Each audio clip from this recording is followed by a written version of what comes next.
Fala galera, a gente tá aqui para mais um VidaCast e hoje a gente vai ter um papo daquele assunto que vocês sabem que é meu assunto predileto, que é como que a gente pode reformular esse modelo de tutorar, de ensinar, de alguma maneira potencializar nossas crianças e todo esse universo aí de aprendizado que a gente tem como pai e filho, e mãe e filho e tudo mais. E a gente tem um convidado especial, que é Danilo Quinto, e eu tenho um monte de pergunta para ele. A gente já veio falando de várias coisas aí nesses bastidores. Seja super bem-vindo, obrigado pelo aceitar nosso convite. Eu tenho certeza que o papo de hoje promete. Obrigado, Plínio. Boa noite a todos. Obrigado pelo convite a você, Márcio, que não está aqui, né? A Band e a Andressa também. Para mim é uma satisfação estar aqui, falar sobre temas que eu gosto de falar, né? Sou pai, né? Psicólogo, terapeuta do som, então a gente tem esse espaço para abordar um pouco esses assuntos aqui relacionados à infância, né? A medicalização, aos diagnósticos, né? E a própria formação também da parentalidade, né? Da educação dos filhos. Maravilha. Pra gente começar, fala um pouquinho quem é Danilo, pro pessoal que não conhece. Fala do seu Instagram aí pra galera seguir também. Sim. Seus Instagrams, né? São três, Você estava fazendo isso mais cedo. Já fiz essa lição de casa. Eu me chamo Danilo, né? Sou psicólogo, mestre em educação pela UNEB. Estudei o tema da medicalização e da psicologização nas escolas, né? Devido ao excesso de diagnósticos, ao excesso de medicamentos. Isso me preocupou bastante. Né? Trabalho no CRAS, na Prefeitura de Camaçari. Né? E já venho há 2 anos trabalhando como terapeuta do som, com as frequências sonoras, né? O sound healing, né? Ou a cura pelo som, que durante aqui, acho que até o VidaCast a gente pode destriçar um pouco mais.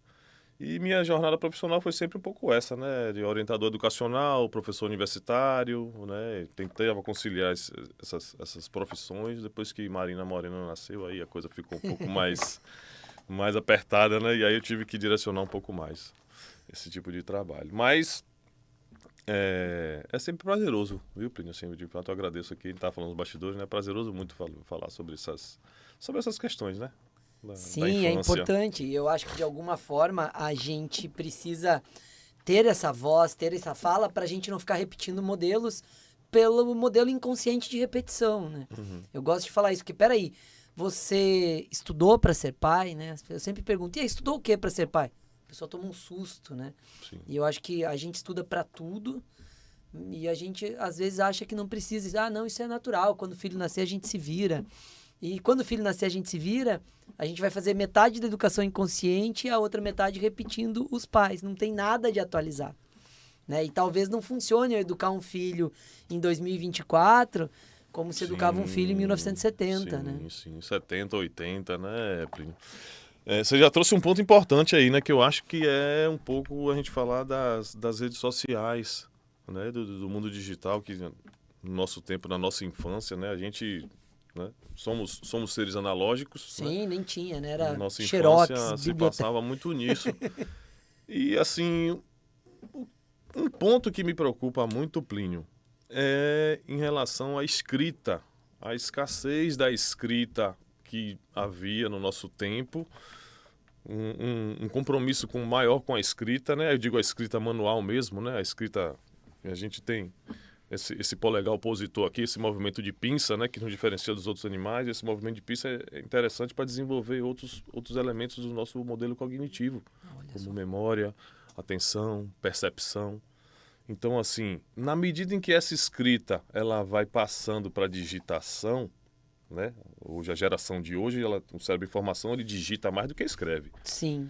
Né? E essa digitação também, a qualidade dessa digitação já vem se perdendo, porque você bota a barra, o corretor já completa com abacaxi, você bota o torrino, o corretor já completa o torrinologista. Então, até essa digitação chat GPT preocupante também um pouco, não para nós, né? Que já estamos com o nosso repertório, entre aspas, formado, né? Mas para as crianças, os adolescentes, sobretudo de ensino médio, né? Você tem uma atrofia do pensamento, eu acho. Eu penso, né? Quanto menos você utiliza, né, seus recursos motores, seus recursos manuais, sua motricidade fina, culinária, jardinagem, tricô, a própria escrita, né, que faz você pensar, entrar em um estado meditativo, quanto mais você usa isso, mais você está propenso a ter capacidades psicológicas superiores, né, e trabalhar seu pensamento. Eu penso que essa geração, de 2010 para cá, os adolescentes de hoje, eles não só, né, não têm um espaço de brincar, de analógico, que não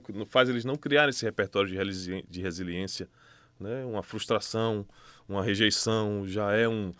O tempo necessário para chegar num resultado, né? Não se espera, né? Já é um pandemônio, eu acho, né? Assim, uma dramatização, talvez, desse público, porque não se cria esse repertório, né? De narrativa, de traquejo, de oratória, né, Plínio? Eu acho que tem uns pontos aí que a escola também, quanto modelo curricular dessa faixa etária, precisa rever. Sim. Né? E eu acho que aí tem um grande desafio, principalmente para os professores, né? Para além de um plano diretor aí, de um plano que dê direção para esse lugar, como que os professores conseguem trazer dentro de uma abordagem pedagógica Sim. de uma forma interessante para que a atenção seja, né, distraída das telas. Sim. E contraída ali no lugar que precisa, né? Então, acho que isso é um grande desafio. E, de alguma maneira, eu acho que essa geração agora, principalmente essa geração dessa década, assim, tem um desafio muito grande, né? Eu falo muito sobre a internet, as redes, a inteligência artificial ser uma mentalidade coletiva. Eu tenho falado isso em alguns fóruns aí, que é assim, eu acredito muito que...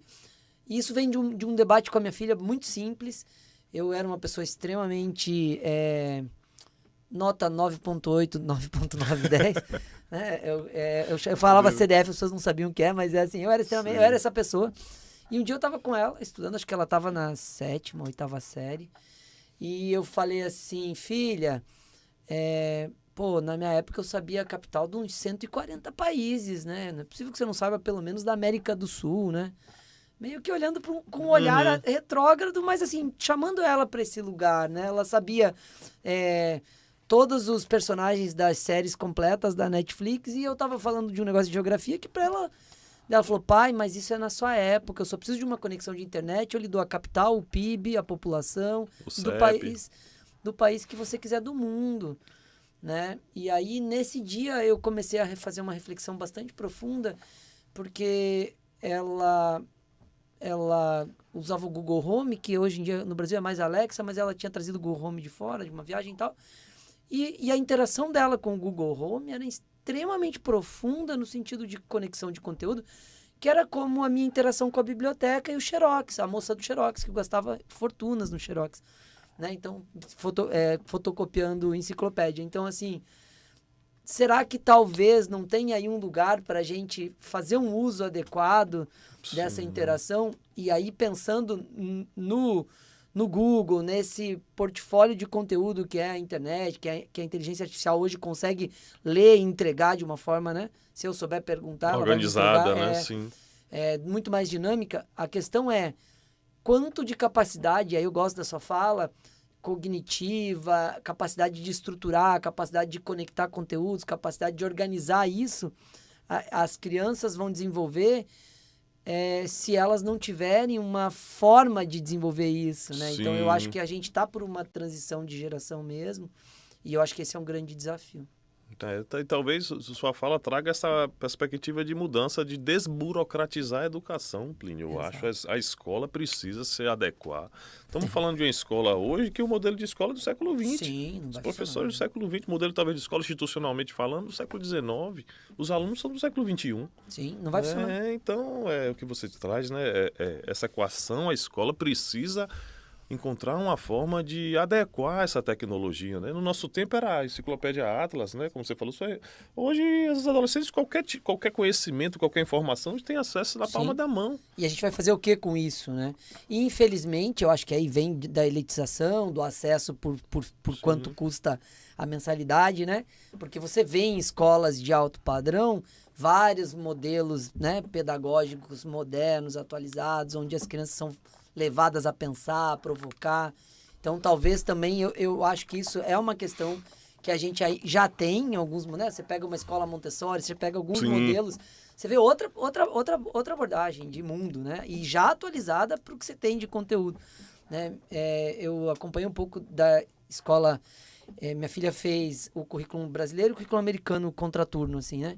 E, o currículo americano, a forma de estudar na escola internacional era completamente diferente, debatendo, analisando conteúdo, analisando conjuntura, sabe? Assim, a produção de desenvolvimento, de capacidade de análise, capacidade de síntese, capacidade de conclusão, capacidade de produção de conteúdo, incrivelmente fomentada pelo modelo de escola, que não era o modelo brasileiro tradicional, e sim um modelo de acesso restrito também pela questão do custo. Né? Sim. Eu acho que a maneira que a escola organiza o currículo tem que estar adaptada com os interesses dessa geração. Sim. Né? Assim, eu converso com muitos amigos, tenho muitos amigos também professores, pais e mães. Eles falam muito assim da perspectiva dos filhos em terem certos abalos emocionais, né? Estruturas emocionais para com a vida, né? Que poderia ter uma reação mais adaptativa, certeza. Uma reação mais sustentável, mais assim, é como eu trago essa fala de novo, né? O amigo não quer mais ser meu amigo, me rejeitou. Assim, né? E aí já se pensa em uma derrocada, né? Muito suscetível ao julgamento da rede social, Plínio, claro. Né? Essa geração não pode ser pautada ou taxada, a minha saúde, a minha patologia, por um julgamento da rede social. Né? Então, assim, quando a rede presencial, né, a escola, a família, às vezes não está tão próximo desse adolescente, porque ele também está enfurnado nesse aparelho que parece ser uma extensão do corpo dele, o que acontece é que essa criança não cria esse repertório. Né? Volta à situação também da escrita, né, da formação da linguagem. Eu penso que aí, Plínio, esse nosso papo vai ser bom porque vai dar essas intuições, esses insights. Eu penso que a escola pode trabalhar um pouco mais, sobretudo o ensino médio, a questão da oratória, a questão da narrativa, a partir de fundamentações de psicodrama e neurolinguística. Sim, com assim, certeza. É necessário hoje mais prática e menos teoria. Com certeza. Mais né? emocional e menos racional. Claro, conteúdos essenciais e básicos, física, química, continuamos trabalhando, né? Eu pego o exemplo aqui da Escola da Ponte de Portugal. Vamos dividir em conhecimentos, em camadas, e cada aluno, não necessariamente por faixa etária, você vai de acordo com o seu interesse, porque assim, até 10, 11, 12 ok, é uniforme para todos. Dos 13 ali entra a puberdade, uma fase já difícil, dos 13 aos 17, eu penso que o aluno tem que, claro, você vai deixar ali 3, 4 disciplinas básicas, mas você pode, né, como eu falei da desburocratização da escola, né, você pode inserir alguns conhecimentos, teatro, psicodrama. E ajustar as habilidades e os interesses de cada um para ficar interessante, né? Perfeito. E isso, a gente vê isso no exterior muito além do que a gente vê aqui. Agora, nesse aspecto, me chama a atenção também que você fala que, assim, os pais não estão sabendo o que fazer também e atribuindo à escola uma coisa que a escola não vai fazer. Sim. Inteligência emocional, desenvolvimento psicossocial, ou seja, né, que os pais termos vagos, assim. Exato. Então, assim, de alguma forma, onde a gente está como pai nessa geração, que a gente está achando que a escola vai resolver tudo, que eu não dou conta, ou aquilo que eu nem sei por onde começar. Né? E aí eu vejo uma crise, tipo, aquele discurso, o aborrecente, o adolescente que só está no celular, não quer nem saber, não sai do quarto. E aí, pais, né? O que tem fora do quarto que seria mais interessante do que dentro do quarto? Se no quarto ele acessa o mundo todo com o que você, como pai e mãe, vai fazer, né? Mas eu já trabalho, já não sei o que, eu já pago. Então, beleza, porque nessa vibe você não vai contribuir com o desenvolvimento emocional do seu filho e vai ser um problema, com certeza. Nessa linha, eu acho que os pais estão terceirizando, Total, né? Alguns pais estão terceirizando a educação, não só para a escola. Não só terceirizando, estão entregando. Os pais que podem botar em tempo integral, né? Os 2 turnos, 40 horas, colocam. Se livrar de alguma maneira, né? Sim, também. E teve esse episódio da pandemia em que as famílias, de fato, as que não se conheciam, passaram a se conhecer melhor, né? Cada um conhecer quem é quem, o que cada um faz. Então, eu acho que sobretudo o papel do pai, Plínio, assim, as masculinidades, né? A gente fala pais, né? Geralmente traz se remete ao papel da mãe, né? Mas aqui nós dois somos pais, né? As masculinidades hoje estão ainda despertando, né? Os homens ainda, eu acho, para o papel do pai, muita coisa delegando a mãe. Eu falo que eu levei minha filha no pediatra, eu e Mariana, minha companheira, a mãe, né? A pediatra só se reportou a Mariana. O tempo todo, assim. Parecia que eu era um amuleto, uma peça decorativa, né? Assim, construções da nossa sociedade mesmo, né? Educação infantil. Quais são as referências da educação infantil? São todas referências femininas. Sim. É para ontem uma urgência. Eu sei que é difícil, né? Você no maternal, né? Que exige uns cuidados primários de limpeza e higiene, né?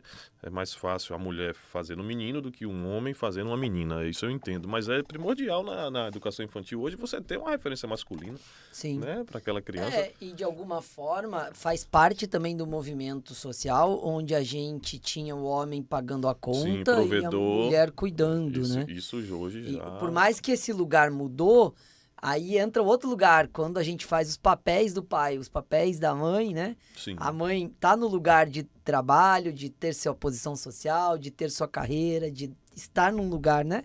Que não é mais aquele lugar da mãe que cuida dos filhos e que cuida da casa. Sim. Mas, de alguma maneira, nesse lugar da reunião na escola, desse lugar, ainda tem um lugar que não Sim. trocou, né? É um lugar cativo, né? É um lugar da exatamente. representatividade. E aí eu penso assim, porque algumas famílias viveram cenários diferentes. Por exemplo, minha mãe era executiva, viajava um monte.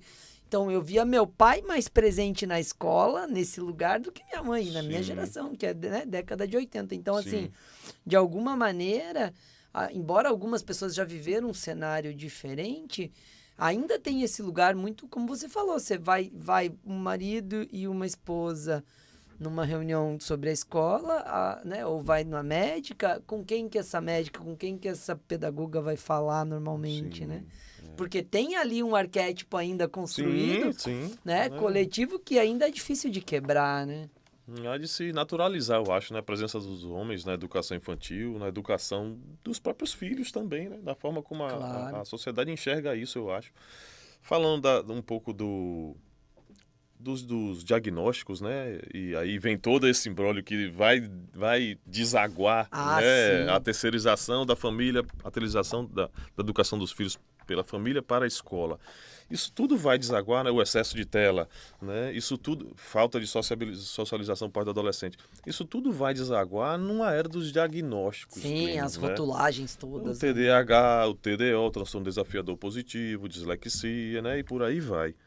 Agora, eu acho que há um excesso, né? Penso que há um excesso. Reconheço que aumentou o número, sobretudo de TEA, recentemente, né? Não tenho esses dados aqui, não aumentou, mas assim, ainda assim, também, paralelamente, há um aumento excessivo do número de diagnósticos. Né? E a gente tem que entender por que isso está acontecendo, né? Se é uma questão farmacológica, se é uma questão de indústria farmacêutica, se é uma questão de não acessibilidade a práticas integrativas, né? O SUS, desde 2006, já aprovou as PICs, né? PICS, PICs, Práticas Integrativas Complementares. São em torno de 29, né? Aí vem aromaterapia, vem yoga, vem musicoterapia, reiki, enfim. Isso já é legitimado no Brasil há 18 anos. Sim. Né? Então... Por que só estamos na via da medicina tradicional, né? Nessa via ainda medicalizante, patologizante e não podendo encontrar outras vias de acesso. Aí vem com aquilo que você trouxe, né? Como é que esse pai vai conviver com esse filho? Não, tem que ir na escola. Mas não pode levar para um passeio, não pode levar para um parque, você não pode ir para uma praia com seu filho, não pode jogar um futebol com seu filho. Sim, inventar, né? Criar.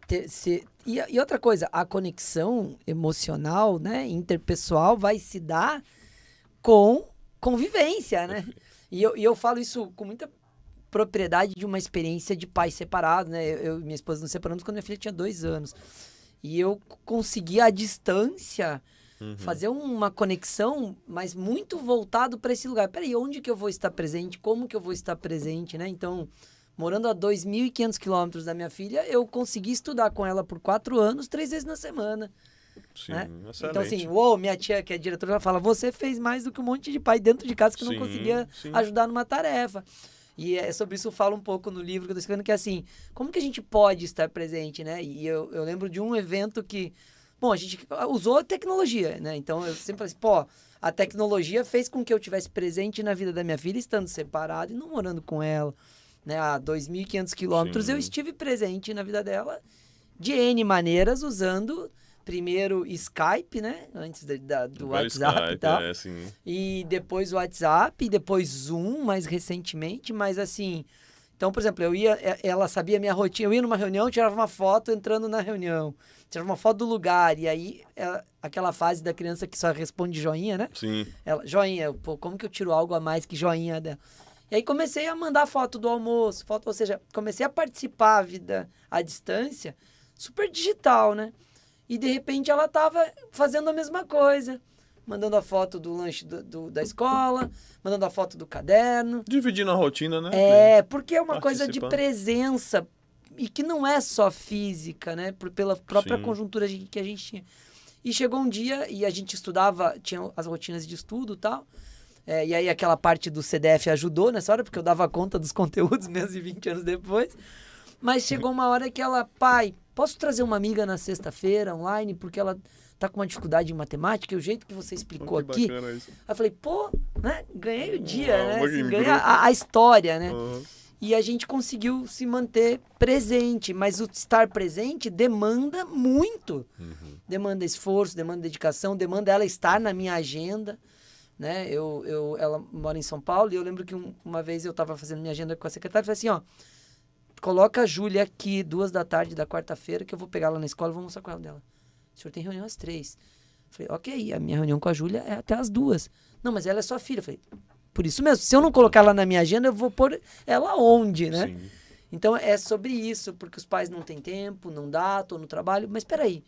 E como eu falei, a minha experiência é diferente do normal, porque é fora da casa, né? Mas quanto você precisa colocar de energia para estar presente, para ser presente, para criar uma conexão, né? Criar uma memória afetiva. Exato, né? criar... Exercer uma capacidade altruísta de, às vezes, não fazer o que você está querendo, e sim fazer o que talvez seja o desejo dela. Estar presente, eu acho, sim. Né? Assim, mesmo que não é só... Porque eu vejo assim, muitos pais que moram com os filhos e estão nesse mundo que o filho vive no mundo do quarto e os pais na casa. Né? E quanto disso é falta de um ir em direção ao outro, né? Alguma questão de comunicação, né? Ou algum desconforto familiar, talvez gerando aquele tipo de situação. Eu acho que...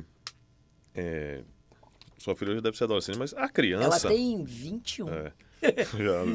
A criança nos convida o tempo todo para brincar, Plínio. Total, né? Direto ou indiretamente, entende? E às vezes a gente tá nas nossas demandas, né? Seja demandas domésticas, demandas profissionais, demandas sociais. Não, mas agora não, peraí, fique aqui, chame uma amiga, vai com sua mãe, vai com sua tia, peraí.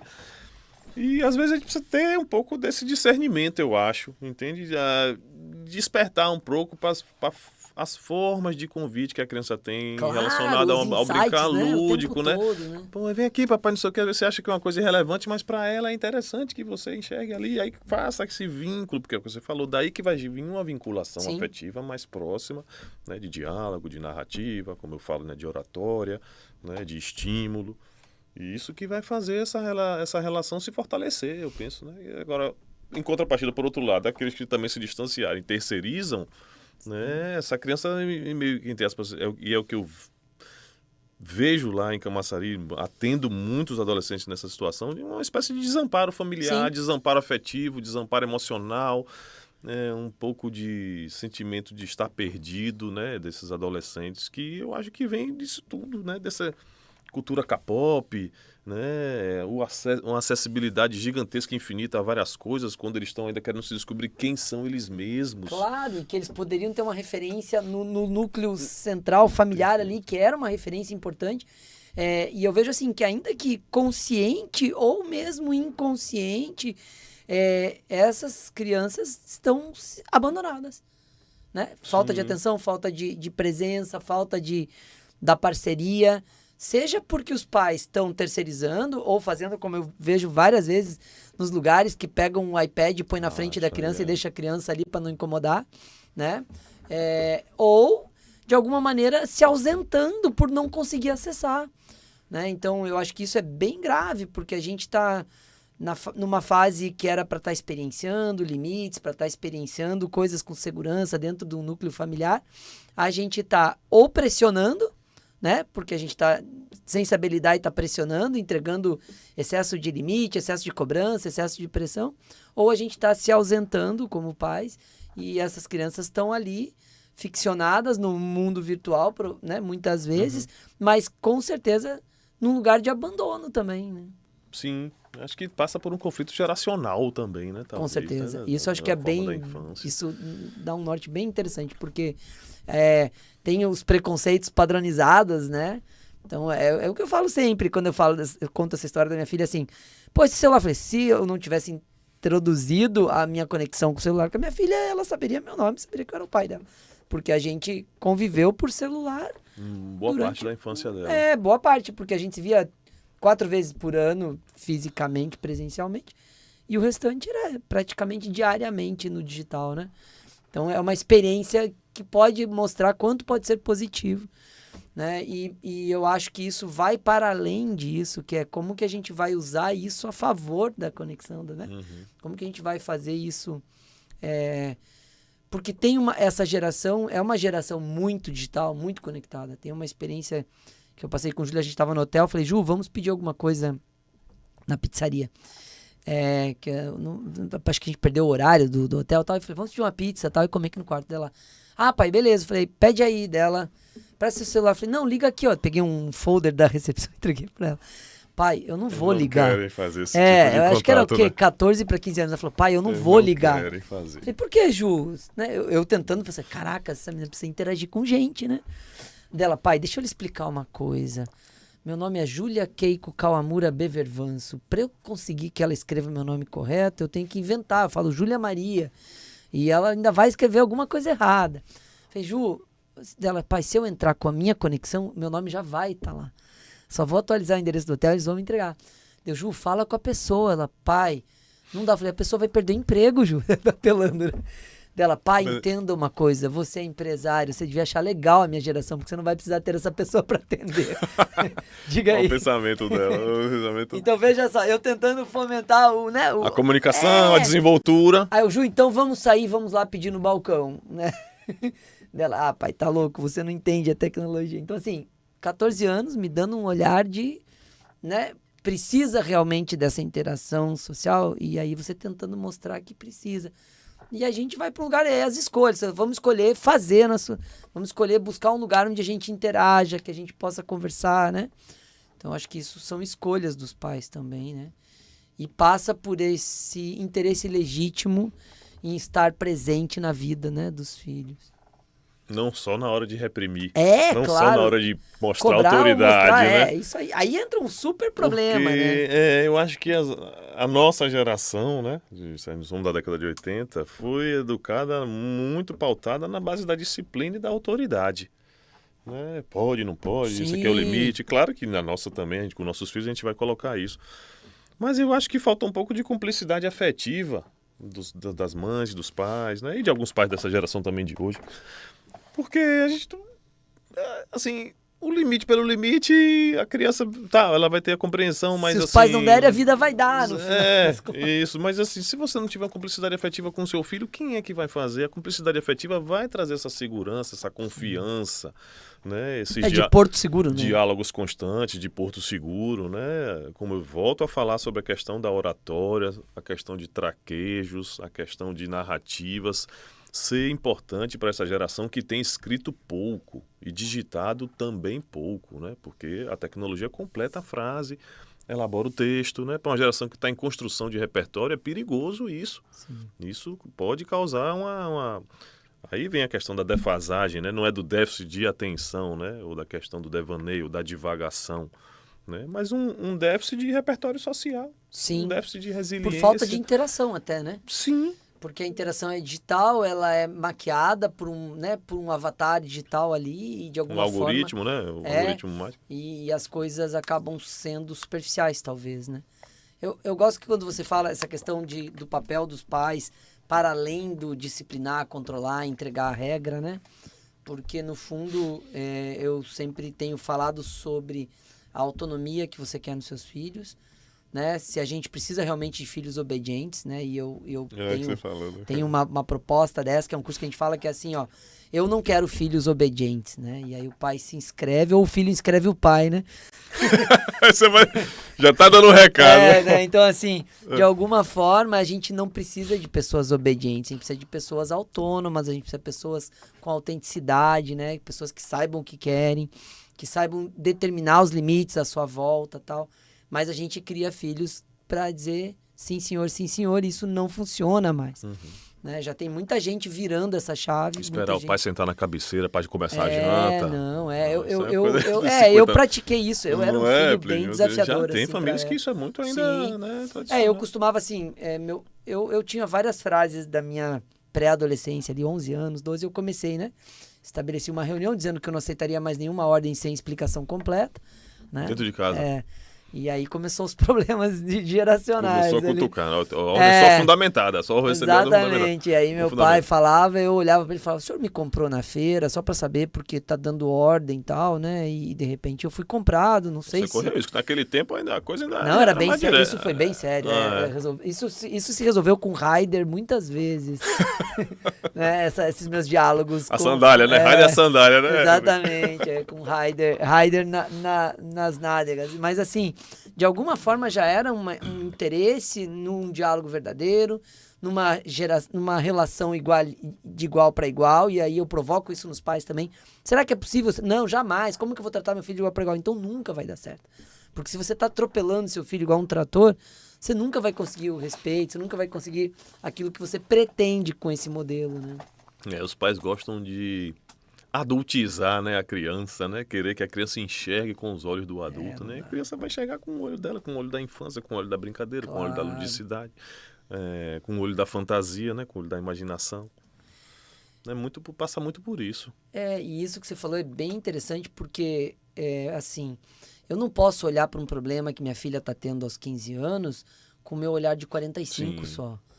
Né? Eu tenho que olhar para aquele problema com o meu olhar de 45 ou de 30, seja lá quanto você tiver na sua situação com seu filho, fazer uma valorização, entender como é, e depois olhar com o olhar dela, de 15 anos, com o meu. Né? E uma vez eu fiz uma frase eu falei, Ju, deixa eu lhe falar. Né? Quando eu tinha sua idade, minha decisão seria muito menos madura do que essa que você está tendo.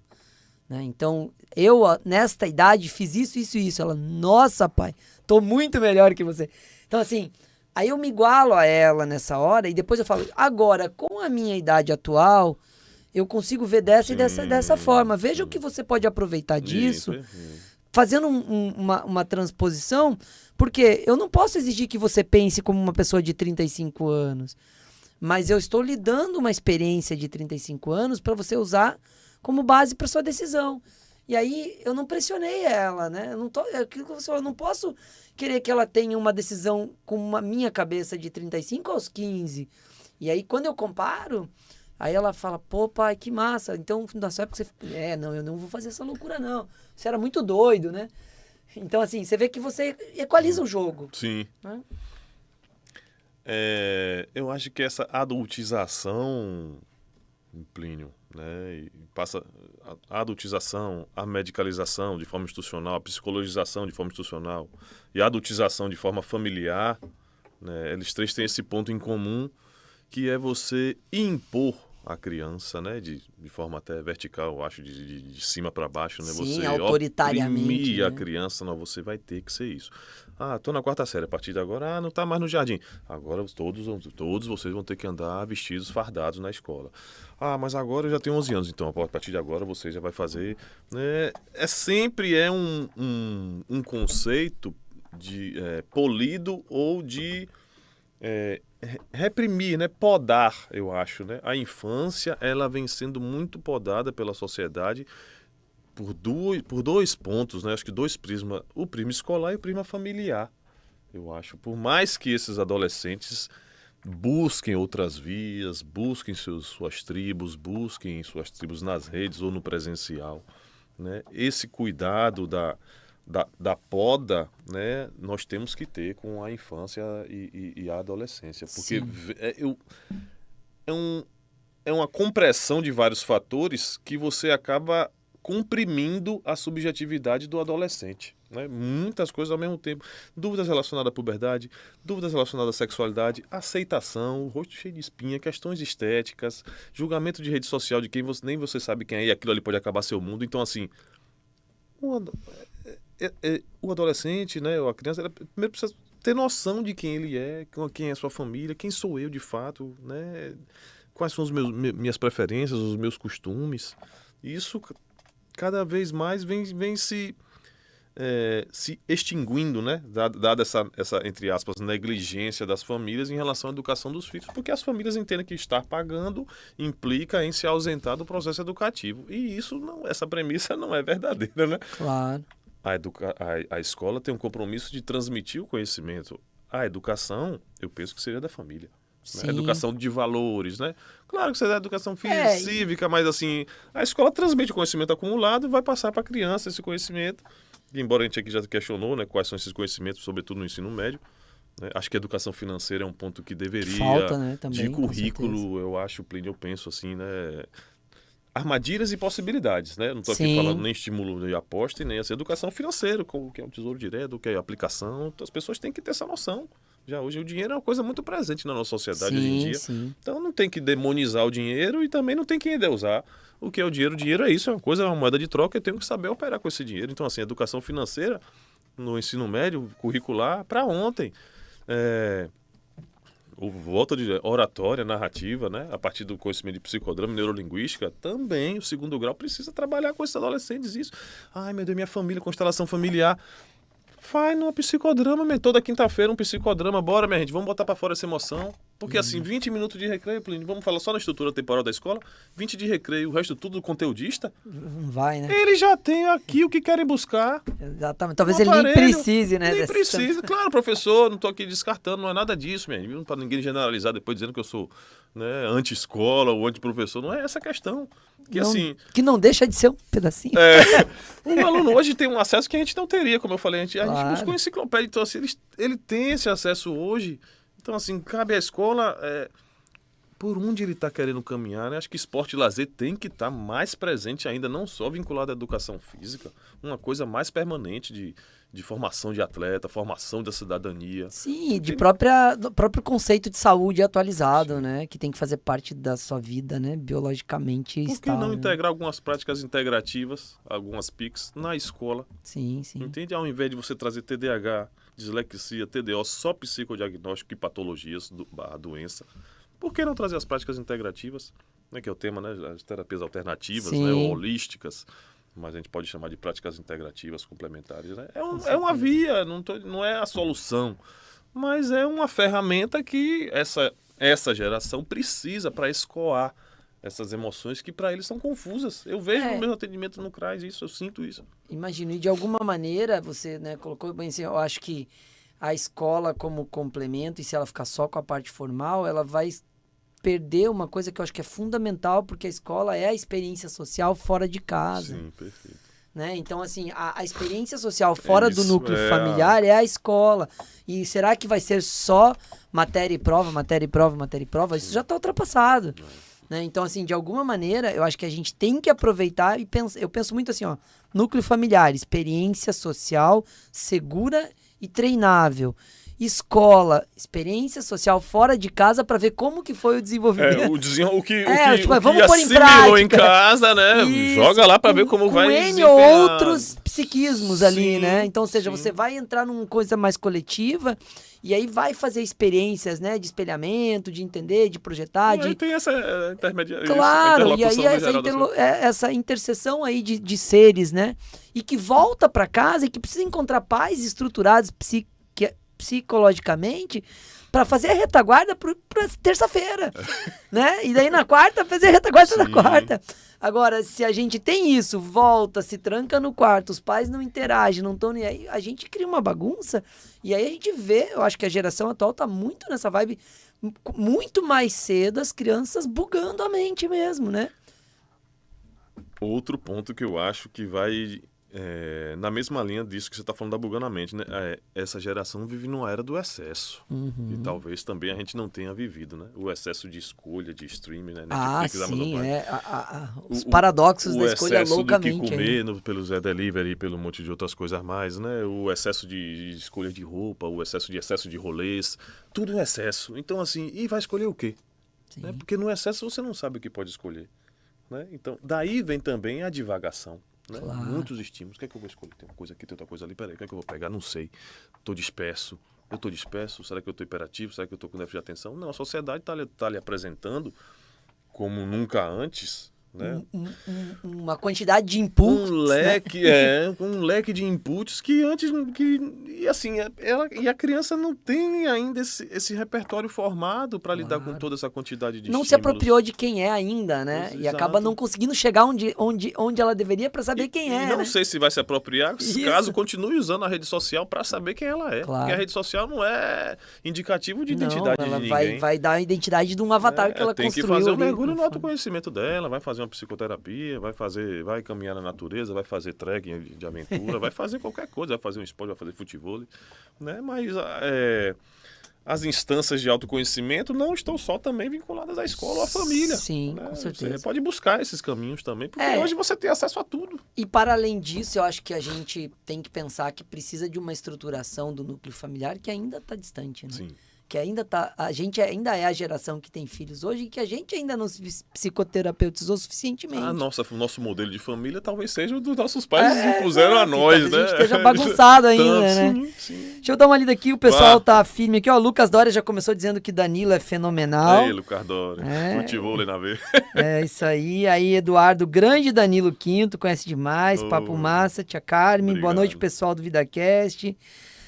Dona Marise, ó, seu filhão não tá por aqui, mas a gente tá. Joizinha, boa noite. Eduardo, pai ciente aí, ó. Pai ciente é seu Instagram, você falou, né? Falar Instagram, tem 2 Instagrams profissionais, né? O pai.ciente, que fala sobre a paternidade, né?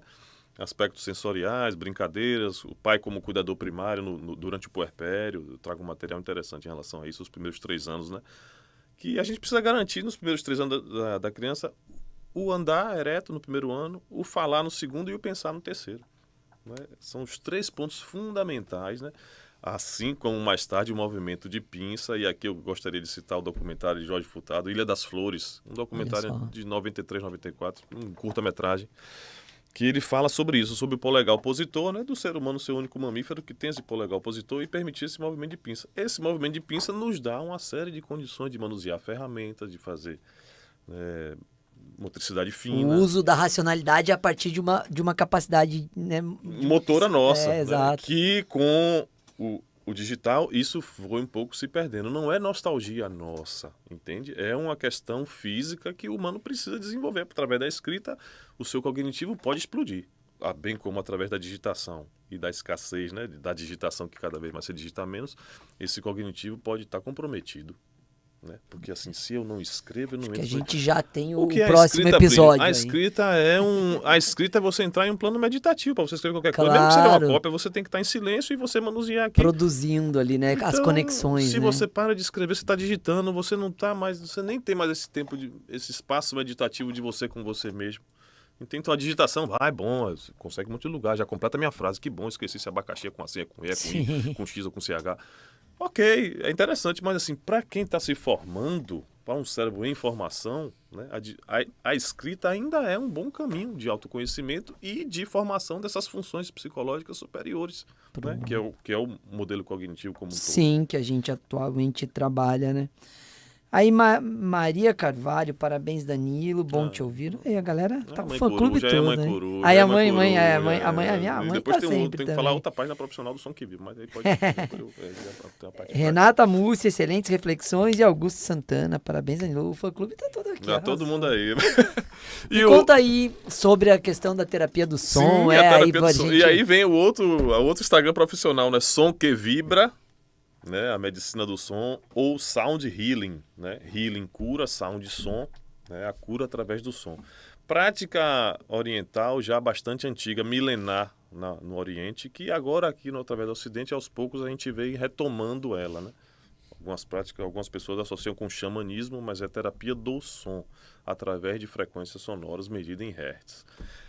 Hertz não é decibéis, pessoal, né? As pessoas às vezes confundem. Decibéis está ligado ao volume. Hertz quer dizer, 1 Hertz é uma oscilação de onda por segundo. 432 Hertz, 432 oscilações por segundo. Então, Hertz é a frequência sonora. Eu trouxe 2 instrumentos aqui, o Kailane e o tambor solar. Posso tocar, põe na mesa aí pra gente. Para as pessoas terem um pouco dessa noção da frequência sonora e como essa frequência sonora pode nos equilibrar fisiologicamente. Equilibrar meridianos, equilibrar polos. Aí a gente entrou em outra vibe já, além de trazer sensação de relaxamento, né? Não é, pessoal, como muitas pessoas às vezes pensam, né? De forma pejorativa, né? Isso aqui não é charlatanismo, também misticismo e tal, né? Mágica, né? não é mágico, não. Não sei como é que vai chegar o áudio pra vocês aí, mas vamos lá.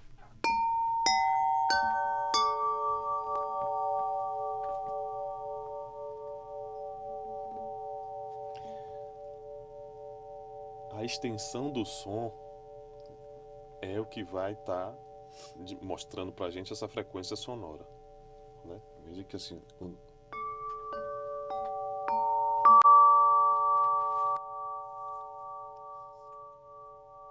Ou seja, é um instrumento bastante harmônico, né? E intuitivo. O que eu fizer aqui, ele vai produzir essa frequência sonora aqui. Então, assim, qual é a ideia do sound healing, né?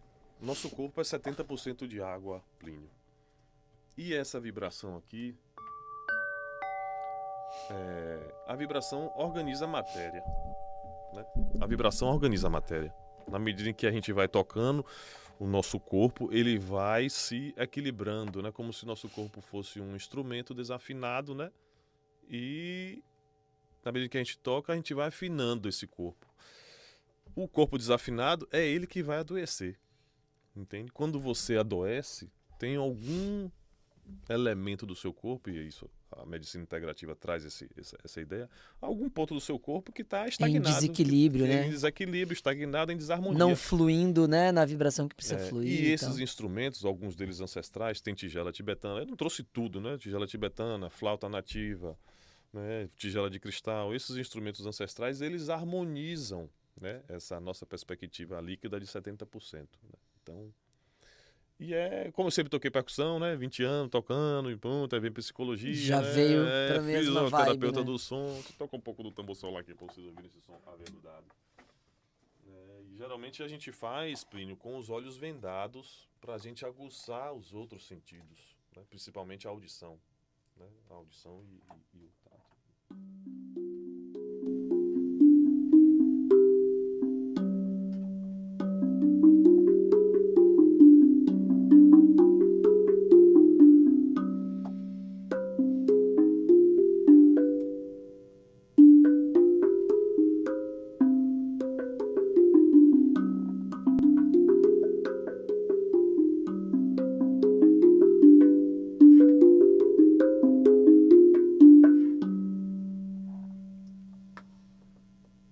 Então... Aí a gente já tem mais um episódio, hein, gente? Aqui é só um aperitivo, um deguste, né? Mas assim, já tô atuando como sound healer, levei esses instrumentos lá pro CRAS em Camaçari, tô fazendo alguns nos atendimentos, muita demanda de insônia, síndrome do pânico, crise de ansiedade, e essa ferramenta aqui integrativa alia demais com isso, né? Em detrimento de farmacológicos, né? Estou fazendo sala de espera e lá em Vilas, mesmo na região lá, na nossa região de Lauro de Freitas, tem tido uma boa aceitação também nos espaços, né? Aula de yoga, pós-atividade física dos funcionais, né? As pessoas ainda não conhecem, mas assim, em Florianópolis, em São Paulo, o estado de São Paulo, o sound healing já é bastante difundido. Rio de Janeiro também está começando um pouco agora. E aqui na Bahia, né, tem um movimento, tem Peu Alves também, o meu amigo que eu fiz uma formação com ele. E movimenta também bastante, mas é uma prática integrativa pouco conhecida. Bacana. Então eu penso que eu esteja abrindo ainda um campo, apresentando o trabalho, entende? Porque as pessoas ainda têm essa questão de desmistificar, né? Sim, embora estejamos na Bahia, né? Que o pessoal gosta muito do profano. Claro. Mas há de se ter também uma conexão com o sagrado em relação ao som e à música. Sim, de alguma forma, né? Eu assim, é uma área que eu também curto e é a medicina oriental e tudo mais, né? Tradicional, chinesa, e eu tive na China também, visitando algumas coisas e tal. E assim, o que a gente não aprendeu no Ocidente, eu acho ainda, é que antes do biológico, antes da matéria física estragar, né, parar de funcionar, tem toda uma questão energética que tá parando, que não tá fluindo como precisa, que não tá em harmonia, né? E que às vezes tem a ver com a rotina, com a sua Sim, rotina, na claro. verdade, com o ciclo circadiano. De várias questões, né? Então, se você for pensar como você falou, ciclo circadiano, se você tá dormindo quando tem que dormir, nos horários, a questão do sono, né? De alguma maneira, se você tá na alimentação, né? Toda a parte de energia dos alimentos, não o nutriente, né? Não a parte nutricional, mas a parte vibratória mesmo. Uma época eu estudava um pouquinho dessas comidas na perspectiva de Hare Krishna Ayurveda? mesmo, e pensando em comida mais yin, comida mais yang, pô, e você tá comendo, você já é todo yang, tá comendo yang a vida inteira, você vai desequilibrar loucamente.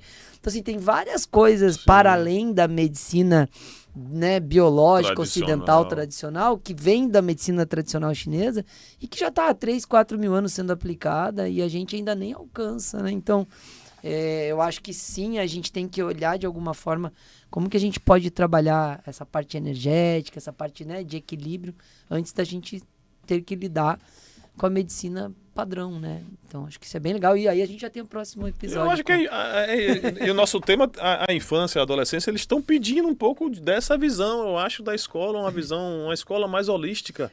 Com certeza. Uma escola que não fique só dentro de sala, com mais aulas práticas. Não é aula de campo, pessoal, assim, é mais atuação do aluno. O aluno tem que ser mais ativo, menos passivo, menos ficar em cadeira e mais em pé, né? Menos calado, mais falante. Né? Porque essa capacidade oratória precisa desenvolver o raciocínio dele. Tem uma aula que eu faço de centros de força, né? De chakras e tudo mais. E aí eu tenho uma foto que eu tirei lá na China, que é o seguinte, eu entrei numa sala de aula, acho que as crianças tinham 4 ou 5 anos, né? 5 para 6 anos talvez, e a aula começava com meditação, com 5 anos, todo mundo meditando. 30 minutos antes de começar a escola. Excelente. Falei, gente, olha essa foto aqui, né? Olha o que é isso. Arrepiei de lembrar.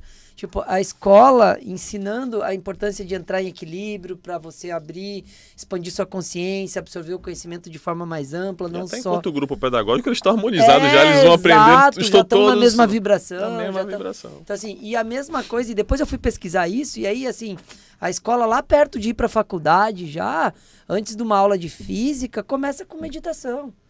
Porque tem que expandir a consciência, tem que se conectar com o livro antes de abrir o livro. Você imagina isso, né? Então você, num segundo grau, 10 minutos antes de começar a aula de física, o livro está parado ali, você está se conectando com o autor. Eu vi isso acontecer. Então, assim, vamos meditar aqui, se conectar com o que o autor do livro pensou quando escreveu. Diga aí. Sim. Né? Então, é outra perspectiva, acessar realmente o que tem em torno daquilo ali. Porque na escrita tem uma energia, tá impregnada no livro, tá impregnada da forma como foi construído. Então é uma vibe que a gente ainda não alcança, nem todo mundo alcança, mas assim, eu acho que a gente precisa dessa pauta. Porque no Brasil, pra gente criar uma cultura de meditação, o homem tem que ser... na mesma semana, ele tem que receber a carta de desemprego e no RH, a esposa de pedir divórcio, né? E o que mais, não sei, né? Entrar em parafuso. E o carro ser sido roubado. Aí ele vai procurar um retiro para meditar, né? Então a gente não isso aí, é só pós-trauma. A gente atua só na perspectiva da doença, claro, né? Tem que atuar na prevenção, e isso não é em relação só ao nosso corpo, é em relação à vida também como um todo. E de alguma maneira, acho que as gerações precisam aprender isso, né? Como que as gerações, para virar, né? Porque como que a gente, esse choque de geração... precisa ir para esse lugar, né? E eu vi isso. Eu visitei uma escola na China que foi fundada em 82. 82 depois de Cristo. Né? E a escola tava lá. 82 depois, não, da década de 82 depois de Cristo. Não, 82, né? Tipo, 2000 anos, sei lá, 1900. Pô, você pensa assim, os caras estão estudando nesse lugar. Era escola de artes.